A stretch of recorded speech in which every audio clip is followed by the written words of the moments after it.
Aloha. My name is Eric. I call myself Demon Alchemist. And this is kind of a test Let's Play thing? I don't know. I've always had an interest in doing Let's Play videos, and so I'm kind of just doing this because I need some practice at it. So I'm just going to be playing Mega Man X1 here, a game that I'm quite familiar with. I've actually played this game 100% like 20 to 30 times. This is one of my favorite games of all time. So if I don't do very well, I'll be kind of embarrassed, because I've historically done very well at this game. So if I screw this up, I'll be a little annoyed with myself, if I'm being honest. But let's see. I'm gonna go and let this play out just cause, and then I'll get started in the game itself.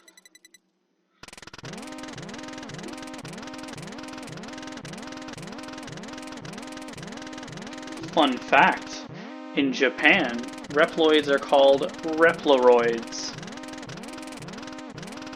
You know, I'm actually not going to let this play out because I'm getting impatient. I just feel like playing the game, so I'm going to play the game. I love the music in Central Highway.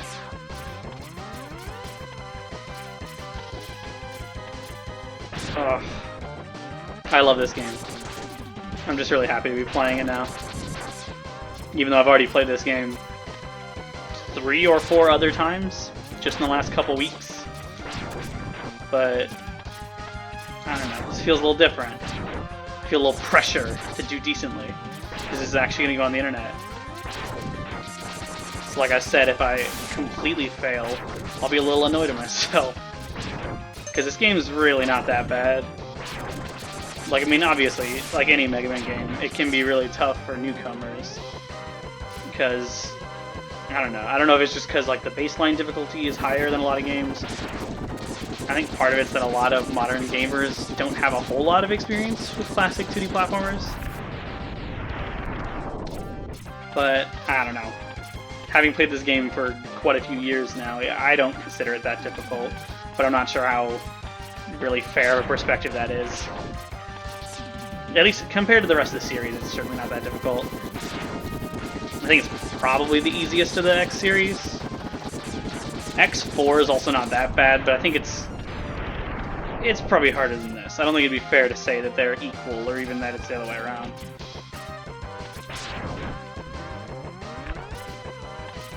But, I mean, as far as intro stages go, this one's pretty good. I like,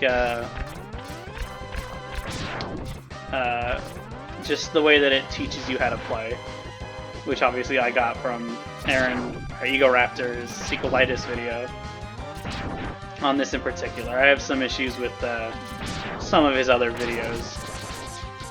I think he can be a little harsh, but the Mega Man X1 I really like, because he points out just how well this intro stage teaches you how to play the game. And it really does. Like, it's geared in such a way that it teaches you how to play the game. Doesn't necessarily mean that playing it you'll be able to beat the game, but it's a nice way of easing you into it instead of just throwing you onto a stage select like the earlier Mega Man games do.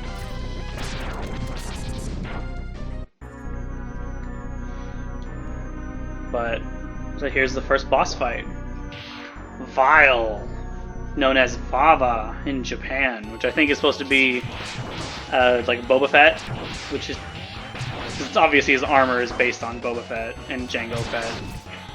I don't know if I've never heard a definitive answer on that, whether or not Vava is based on the Fetts. I think it is. I think that's the idea, is that it's, I guess, similar to Boba, and specifically Boba. I don't think most people care about Jango Fett, but I guess Boba, Vava, I believe in Japanese, B's and V's are more or less equivalent. So Boba, Baba, I don't know. I can't even approximate Japanese anything. I'm no expert in that. I'm not really an expert in any foreign language, aside from, well, I guess it's not aside from English, because to me that's not a foreign language. But I took 4 years of German in high school, but I don't really feel like I learned that much. I'm really not sure here whether to talk more about the game or me. I know that's like two different camps of Let's Players. Some people just talk about the game, some people talk about themselves. I think the best like approach is probably somewhere in between those two. But I don't know, I just gotta kind of find my style. I'm not really gonna pay that much attention to the game's cutscenes or dialogue. I'm kind of just, I don't know, playing it. Usually I skip everything because I've seen everything a million times.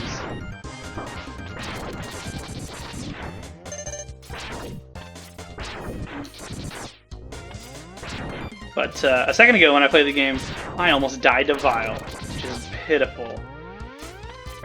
But so here I'm starting with Chill Penguin stage, because he's always the Maverick that I go for first in the first game. Mainly just because I love having the dash. Like, as a big fan of the later games, it's really weird to play this game again. Because, I mean, you don't necessarily, like, remember that you don't start with the dash. It's really weird. Because, to me, that's such an integral part of the Mega Man X series gameplay. It feels very odd to not be able to dash. Very good timing, because now I'm about to get it. And I apologize if I'm just really awkward or sound terrible, I don't know. This is a thing that I have very little experience with. Although it's a thing I'd like to do, I know that I really need practice if I want to get even semi-decent. I'm kind of just doing it right now. Because, I don't know, I'm bored. Because, like, really, I've wanted to make YouTube videos for close to 7 years now. Since about 2013, when I really started watching Let's Players. Ever since then, I've really wanted to do it. But I've always had one reason or another to stop myself from actually starting. I really kind of wish I did start. Maybe not quite that long ago, because I'm sure I would have been god-awful. But, like, I don't know, 2014, 2015... It really felt like that was a good time to start. But then, after the whole Adpocalypse, and now what some people would call Adpocalypse 2, and the whole situation with Copa, or Kappa, however you say it, it just seems like a far less friendly time to start making YouTube videos.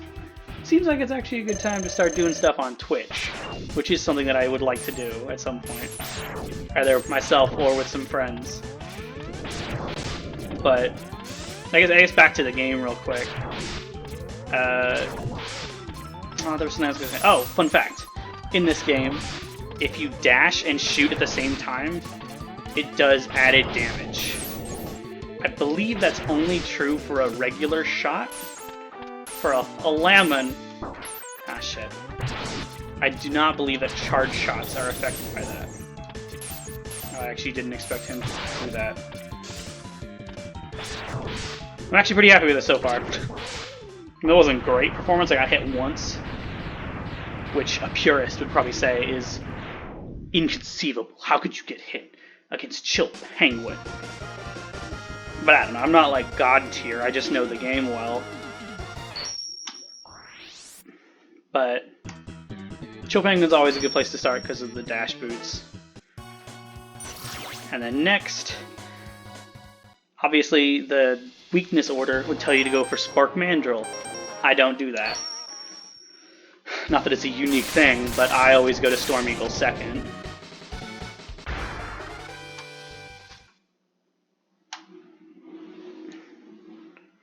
For reasons that are probably obvious to anyone that's already played the game.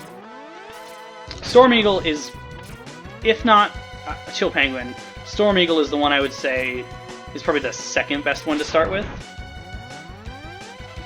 But I believe without getting the dash boots from Chill Penguin stage, you can't get this. pretty sure that requires the dash boots unless you do some tricksy stuff. And there are some insane tricks that people do with this game. Like, I don't remember the details, but in some way, like cloning these platforms there using the boomerang cutter. And then like riding them along through the air. Kind of freaks out the game, and then the scrolling background can't keep up. Some weird stuff. There's exactly one glitch that I really know how to do well in this game, and it's not like a time skip or anything. It's just a little fun thing that I like to do, and then I'll show that off next. And it's going to be the next stage that I go to.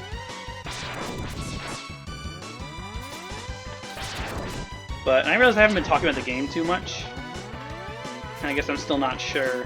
Like I said, I guess I'm still not sure exactly where to strike the balance between like commentary about me and then the game itself.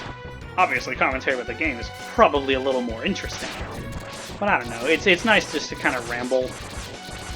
Something I always like doing. Right down here, if you shoot those enough, they explode. It's just a life. But it's a nice little thing to teach you that you can break those, which is relevant because right here, shoot these ones, you get a little bit more important of a prize. A little bit. You get pause screen, you get a light capsule. And inside this capsule is the head parts.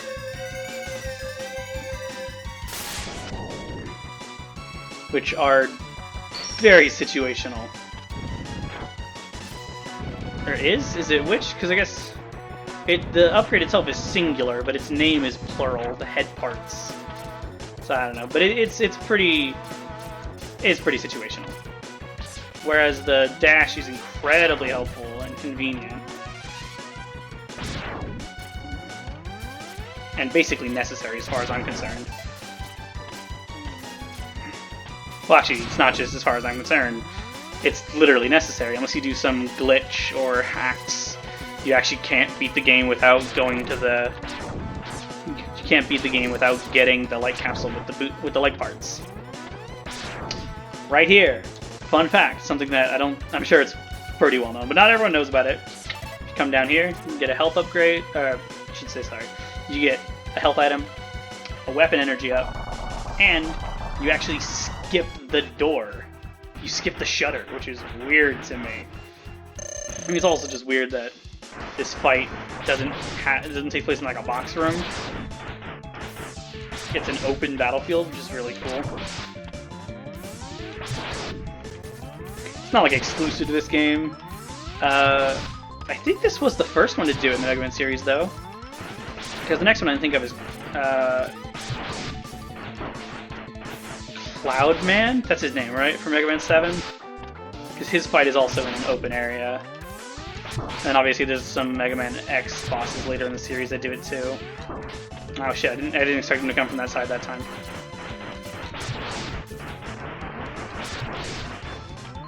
Oh, this is pretty good. I'm happy with my performance so far.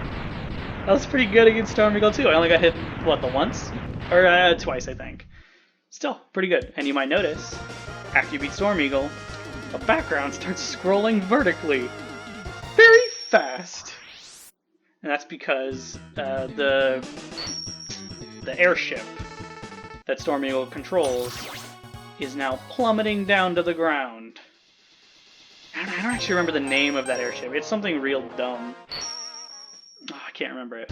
But, okay, so after Storm Eagle, I always go to Flame Mammoth.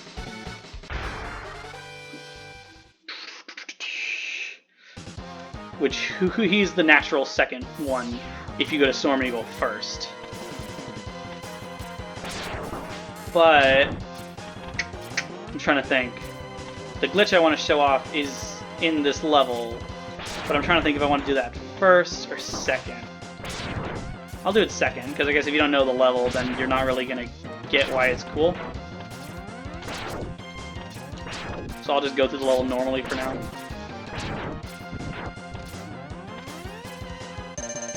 then right here is probably the hardest jump in the game. See if I can get it. That was very close. If you break the blocks but don't get up there, if you fall back down after breaking those bottom blocks, then you can't get up here. You have to restart the whole level. So I'm really glad that I got that first try. And here you get the arm parts, which now brings my armor total up to 3 out of 4. The arm parts give you a 3rd charge level, which is that. Big flurry of pink, I'm trying to think how to explain it, cereal spiraling spheres. I don't know, but it's useful against normal enemies, but it can actually be annoying against bosses, because each of those individual shots actually only does the same amount of damage as a basic pellet shot. So like against normal enemies it's fine, because it's just like a torrent of weak attacks. But against any boss that has invincibility frames, it can actually be kind of useless, because they'll get hit by the first shot, and their invincibility frames will just allow them to eat the rest of the shots without taking any damage. And you can actually... close. You can actually get back up there with a well-timed wall dash jump.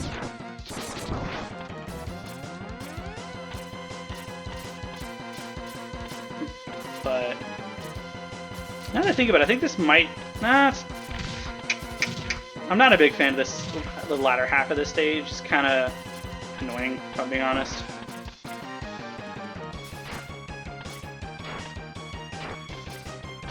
I don't know why I hesitated like that. I knew he wasn't going to hit me.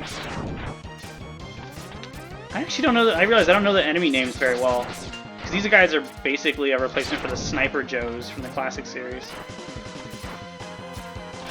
But I actually don't know their name now that I think about it. Alright, but now we're on to Flame Mammoth. Flame Mammoth is weak to the Storm Tornado. Although he's actually affected by another weapon. But you'd have to do this in a weird order that I never do. So I'm not going to worry about that.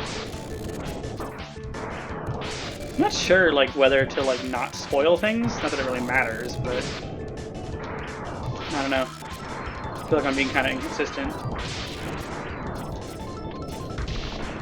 Oh, that was close. I almost died. It'd be really cool if I could do this without dying. I've never really paid attention to that before.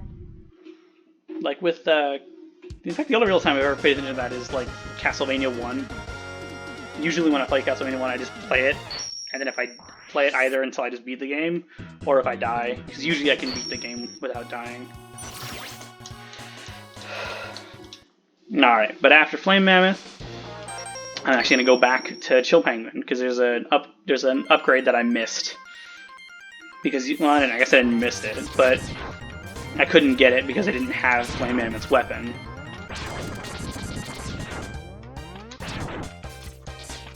Aw. This is a game that's really fun if you just, like... I don't know why I'm screwing it up now, but just, like, you can just get, like, a really good run-through.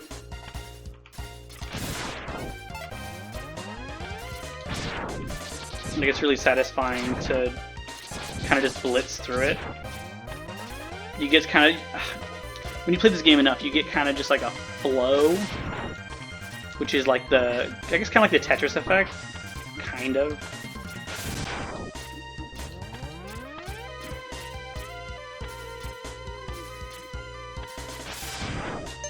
Like, especially when you just know where everything is, like I do, more or less. You can kind of just blitz through it. And here's a good demonstration of the fact that if you dash and shoot at the same time, it does... I believe it's double damage. I guess it would have to be, since a regular pellet is only 1 damage. You can't really do like a portion of 1 damage. So the secret's right here. I realized I didn't actually go down there last time, but that's fine. It's right there. Just burn the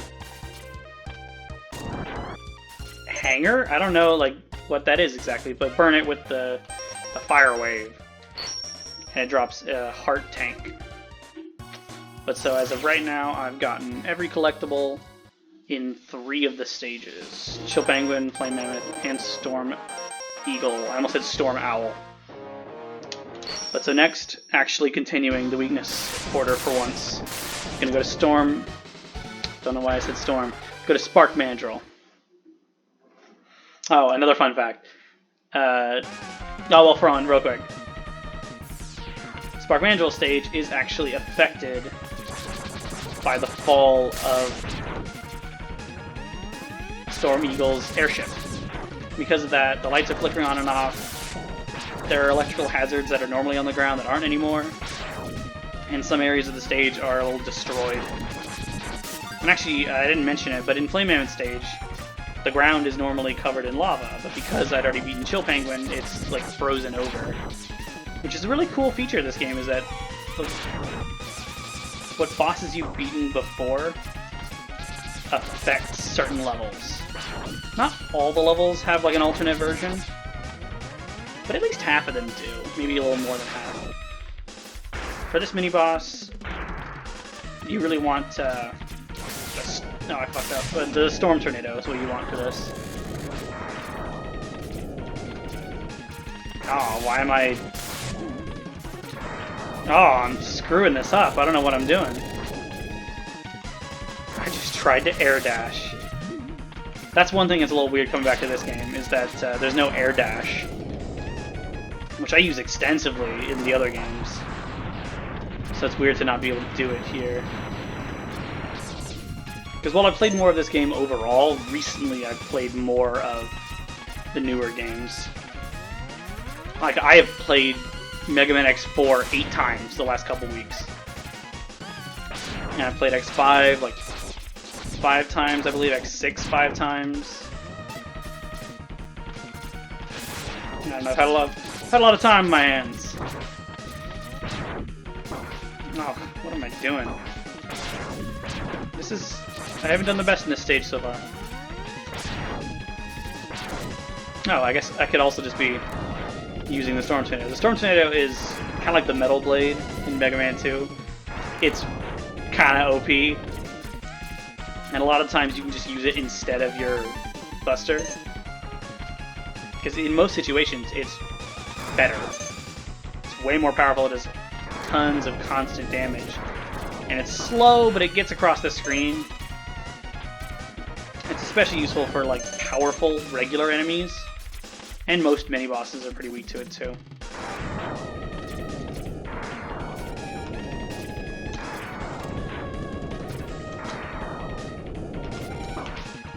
Oh, I was close. I didn't know it'd come back when I went left there. That was really weird.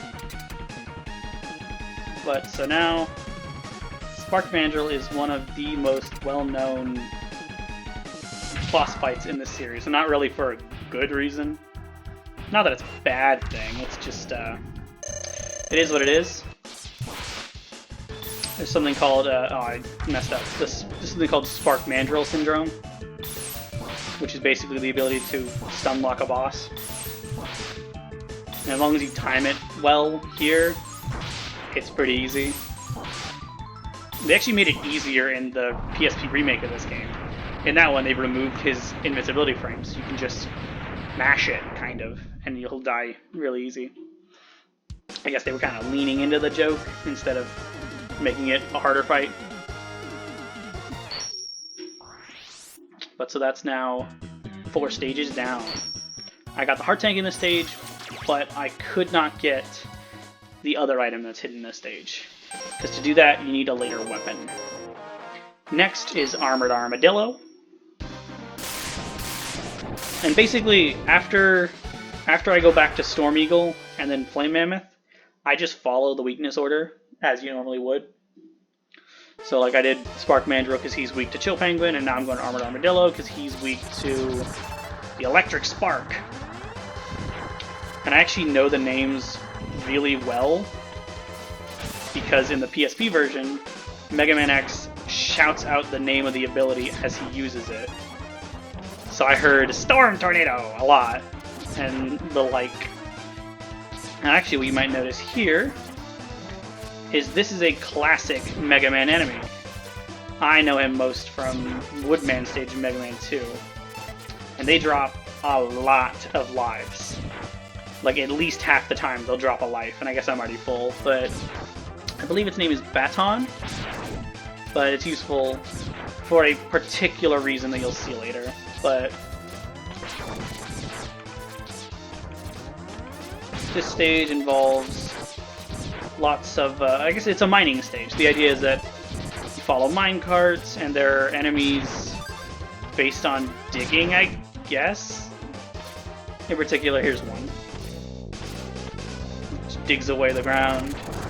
He's real weak to the fire wave, so you just kind of hold it against him, he'll die. And then actually, if you go behind him, there's an E-Tank, sub-tank. And I guess I haven't explained what the sub-tanks are. You kind of just take it for granted, but sub-tanks basically pick up excess energy that you don't need that you pick up. If you're at full health, it'll put it straight into those tanks. And then anytime you can go down your sub-menu, pause menu, you can go down, select the tank, press the fire button, and it will refill your health. It will always use up the entire tank, even if you don't need that much health. So you should really only use it if you're about to die and you don't want to lose a life. Usually I only use it against one of the last few bosses.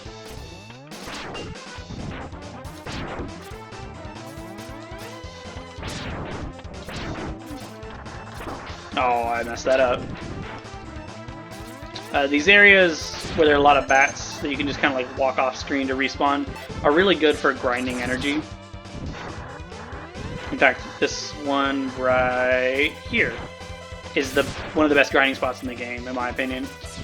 So you can just kind of taunt him, get him to come over here. You can get 3 at once if you're a little bit better than me, like this. Yeah. But it's not really necessary.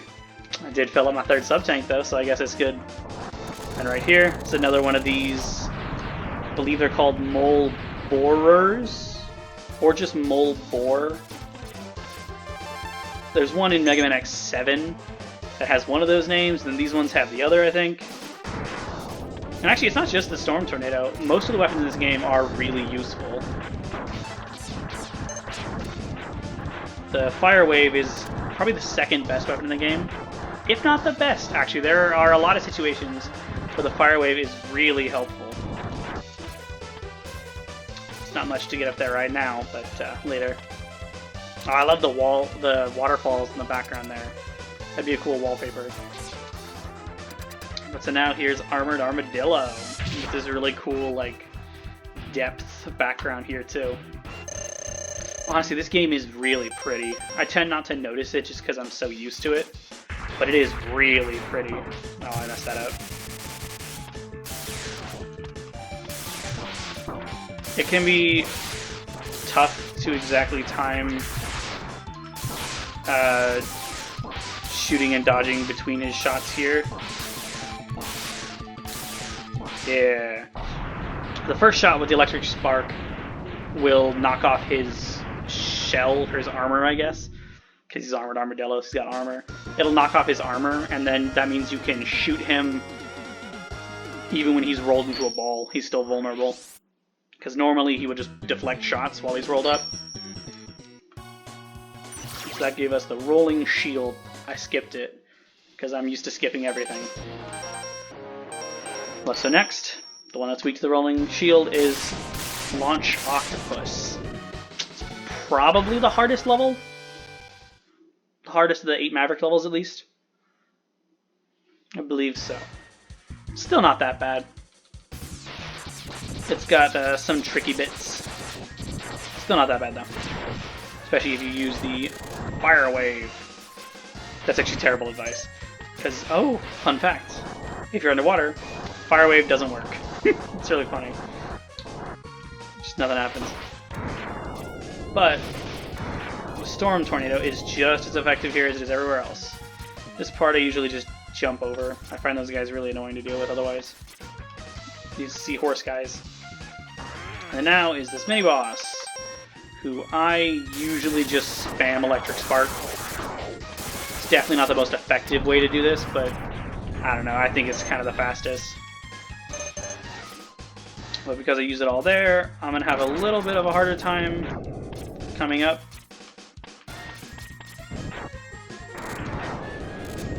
Love those guys. They can eat you up and then... Actually, I'll go and let them... You can either shoot your way out, which uses a lot of weapon energy if you have a special weapon. I did not realize that. But so now... Oh, almost died there. This dude, if I die anywhere, it's probably going to be here. Like, it's not that bad. I've heard some people overhype the difficulty with it a little bit. But it can be really tough, and I do actually recommend... maybe I don't know. You can just sit there and tank this one too. It's a little risky, but it is totally something you can do. And I still say the Electric Spark is probably the best weapon for them, but since I used most of it up with the first one, just use Storm Tornado with them, which is fine. Right here, you want to climb up that tornado, and then jump up top, attack the ship. Storm Tornado will do it in one shot, otherwise it takes a couple shots.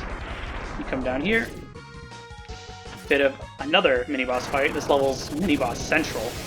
Storm Tornado will wreck him if you place it correctly. Last segment of the tail drops the energy, and then I almost just died right there. And then past where he was, pick up the heart tank, head out without dying, please. It'd be really cool if I could beat this game without dying. Oh, that's a weird... It sounds different than normal, the weird, like, bloops. And if you continue on past that marker, there's a wall here. You actually can't continue. It locks you. But then you fight another one of these guys, which I think they might just be called Ouroboros. I think that might be the name of the mini-boss. Once you kill him, path opens up ahead, and then it's a straight shot. Now the background there is pretty too. I don't really think about that. Rolling shield. And then this boss fight also might be the trickiest of the Mavericks with his weakness. Not too bad, but he shoots out those projectiles, which can block your shots oftentimes. Which is why it is best to do a slight jump like that. You saw his torpedoes there block my shots, so did the little homing fish. He didn't. Usually when he jumps in the air, he'll freeze in the air, do a little tornado, and it'll suck you in. He didn't do it there. Actually, that was a really easy pattern for him. But I wonder what that liquid is in the background there. Yeah, so that's Launch Octopus. He's actually way easier in the PSP remake, just like Spark Mandrill. They made him way easier. They actually gave him a stun lock. So when you shoot him, he gets stunned, and then you can shoot it again and stun him again. But anyway, after Launch Octopus is Boomer Kuwanger. He's actually the only Maverick in this game whose name did not change from Japanese. Every other boss did change, like Chill Penguin is Icy Penguigo in Japan, which I think is endlessly funny. But Boomer Kuwanger is the only one that didn't change. He's also the only one that, because of that, he's the only one who's not named after a real animal. Like, it's based on the Kuwagata beetle, I believe. It's a Japanese name for a type of beetle. But every other one has an actual animal as their name in the US. And that's the tradition that this game started, is that in Japan, the Mavericks are like an element and then like a butchered version of an animal's name. Whereas in the US, it's an actual animal's name. For the most part. They kind of wrote that later, kind of just choosing not to translate some of them at a certain point. Except in X5, where they were all changed to be a reference to Guns N' Roses, which I thought was really funny. I think it's funny. It's kind of annoying that it happened, but it doesn't really bother me as much, especially when I found out that the localizer did it to honor her dead husband. So I'm like, can't really fault her too much. I still think it's kind of disrespectful to do that, but it's not the end of the world. Especially because now in the new versions, on the Legacy collections, they reverted to names more fitting the Japanese version. But with this part, something I haven't seen anyone else do in Let's Plays is charge up Rolling Shield for this part. I could have gone up there. Because all the enemies in this little section die in one hit. And the way the charged Rolling Shield works is that any enemy that dies in one hit will die without breaking your shield. Any enemy that does take multiple hits will take one hit from the shield and then break the shield. But so this is really useful for this part. But since those guys take multiple hits, they don't die instantly. But you see that heart tank? You can either beat the stage and then come back, because you can get that using Boomer Kuwanger's weapon, or you can do that. A charged shotgun ice creates a little platform that rolls along the ground, and you can just follow it, and then jump off with good timing to get the heart tank. And then up top here,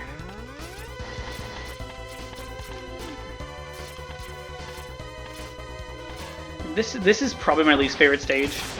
Like, actually, just because I find it kind of annoying to get through. It's not like hard, it just feels kind of slow. It's cool, and the music is phenomenal though. But of course, every song in this game is phenomenal. Oh, I love this little chamber here. It reminds me of Metroid Zero Mission. There's a little section in Crateria that looks a lot like this. Or I guess in Chozodia, I think. But so his weakness is the homing torpedo.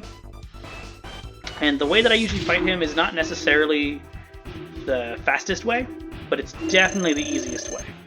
You can just jump up in the corner and then just mash, jump, left, hold left, and then just mash, jump, and shoot repeatedly. It's really easy. It's not necessarily the most fun way. I don't think it's the fastest way. But I find it easy. That's what I do it. And now that we have beaten Boomer Kuwanger, we can actually head back and get that upgrade in Spark Mandrill stage. Because it requires the Boomerang Cutter. And obviously, if you can't tell by the save thing, I'm playing on the Legacy Collection on PC. But so now, we've gotten everything in every stage, except for the sub-tank, that's what the secret is, in Spark Mandrill stage, using Boomer Kuwanger's Boomerang Cutter. And actually, in the PSP version, they renamed, in both Japan and the US, they renamed Boomer Kuwanger to Boomerang Kuwanger. I guess just because that wasn't clear enough that that's what they were referring to by Boomer. I'm not sure. So right here, the way the Boomerang Cutter works is if you're on the ground or if you're on your way up, it goes up, and if you're on your way down, it goes down. Like that. There's actually, if you're... Sometimes I've actually seen the sub-tank fall through the ground there. Like the Boomerang Cutter will get caught on something and it'll just fall and disappear. But all you have to do is exit the stage and come back. So now, all we're missing is what's in Sting Chameleon stage.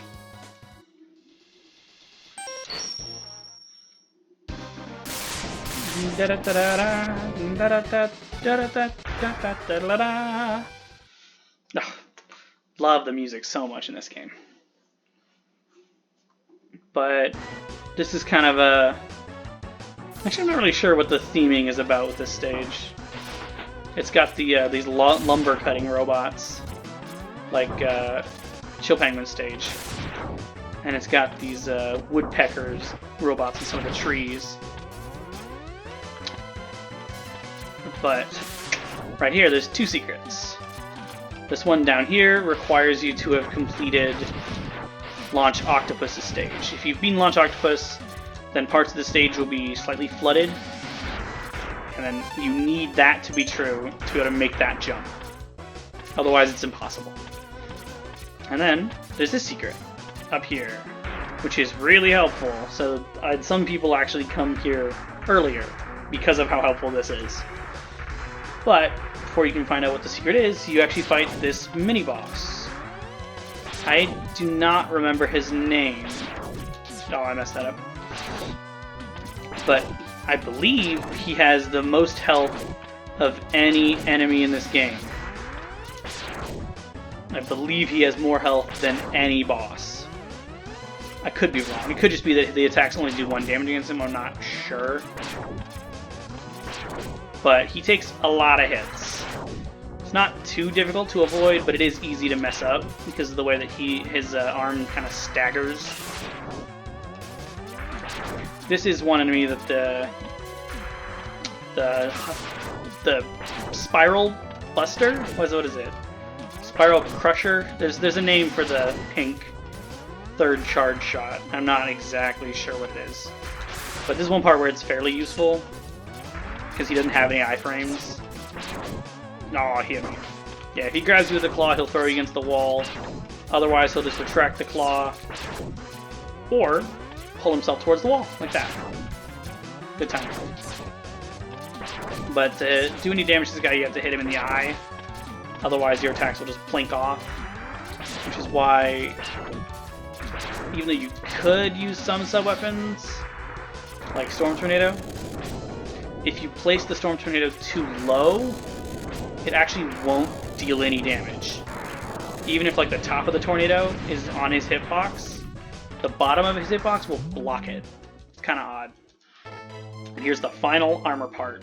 Finally. The body parts. Unlike the later games, this doesn't give you any special ability like a Giga Crash or anything, or a Giga Attack. It just halves all damage that you take, which is pretty useful.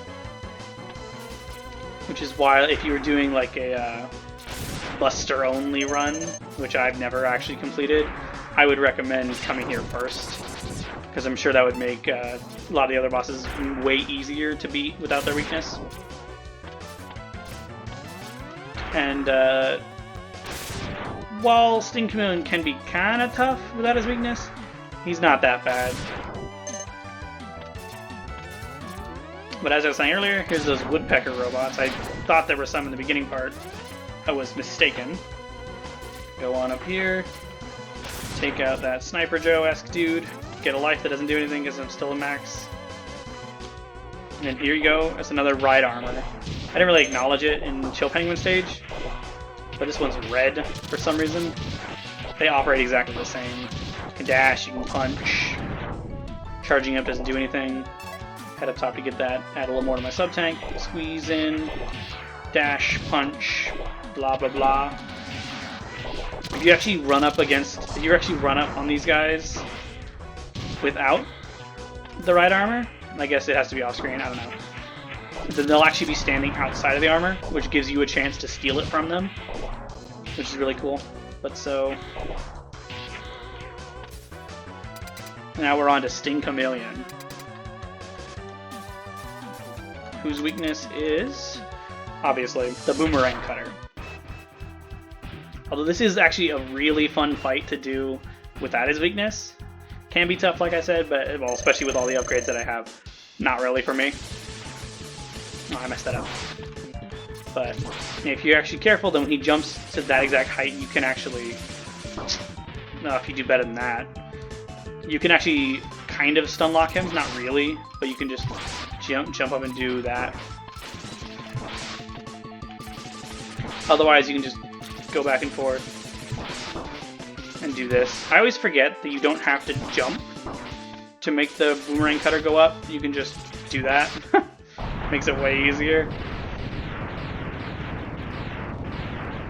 The color of Mega Man X's like legs and arms are weird with this armor. It's like a weird tinyish, the tiniest bit of green, silver, gray, whatever.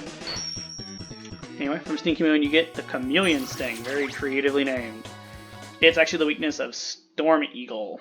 But now that I've beaten all 8 Mavericks, Zero will pop in with some story. Saying we finally found Sigma's base, which makes first Sigma stage now available. But for that, when I head back to Armored Armadillo stage to get a secret. which I realize now actually requires a death. Actually requires several deaths. So I guess I'm not going to count it, since they're going to be intentional deaths, but I guess technically you can't get 100% of this game and do a death-free run. In the PSP Remake you can, because the secret I'm about to get here, they actually changed the requirements of it in the PSP one to just be based on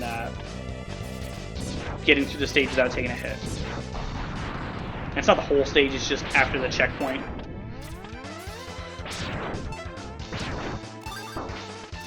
But so far, I'm actually really happy with my performance so far.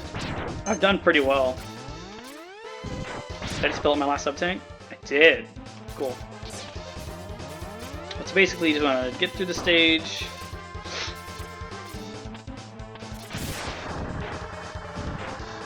Kill enemies if you want, doesn't really matter that much. Just kind of chillax, get through the stage. Oh, I screwed that up. And then it's right there. Well, no, it's fine.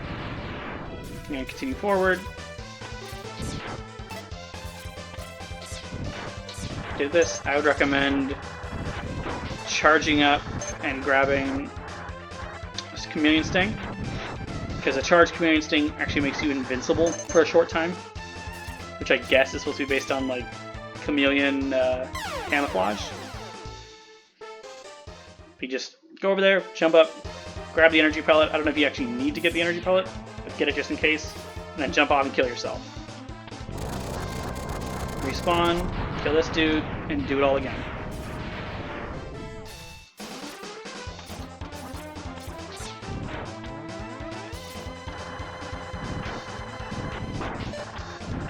Just kind of tank the hits. Usually you want to wait to release the charge until near the end, because otherwise it won't last quite long enough.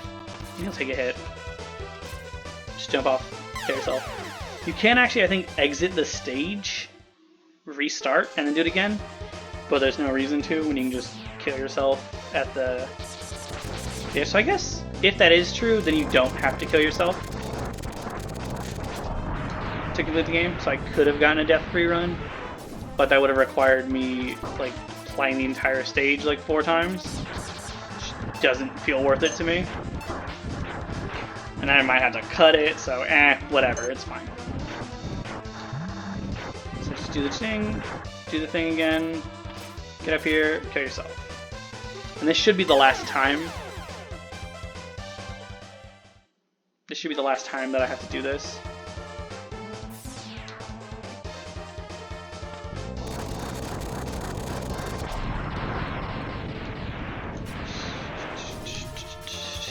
I apologize if this is boring and repetitive, but I don't know, it's kind of what I'm doing, so I figure it's genuine. I don't know.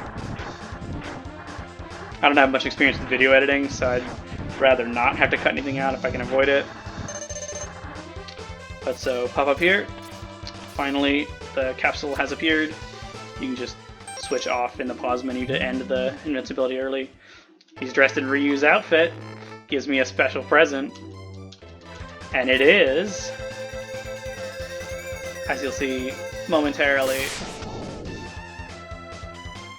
it is the Hadouken from Street Fighter.